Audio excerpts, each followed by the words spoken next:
Je te lance un défi, t'es en seconde, on travaille sur les fractions. Regarde, on va essayer de calculer et de simplifier ce calcul. Comment on va faire? On a une différence de deux fractions au numérateur et on a une différence d'un nombre entier et d'une fraction au dénominateur. Ça paraît compliqué, mais tu vas voir que c'est super simple.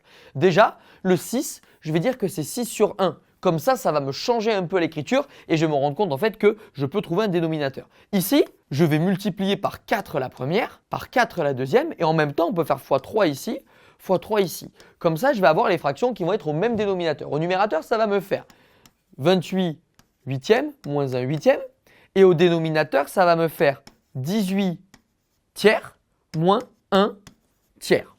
Je vais réduire au numérateur, je vais réduire au dénominateur. J'obtiens donc au numérateur 27 huitièmes et au dénominateur 17 tiers. Mais vous savez comment on fait pour diviser par une fraction? Pour diviser par une fraction, on va multiplier par l'inverse. L'inverse d'une fraction, on l'obtient en inversant le rôle du numérateur et la position en fait du numérateur et du dénominateur.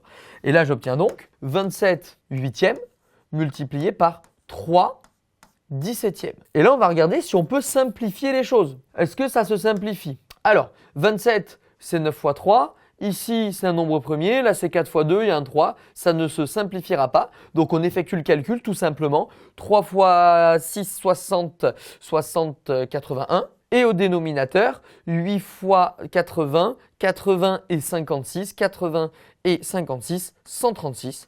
Et on s'assure bien qu'on ne puisse pas simplifier plus que ça la fraction. Et on obtient donc ce résultat. L'erreur que les élèves font, c'est souvent des erreurs de signe.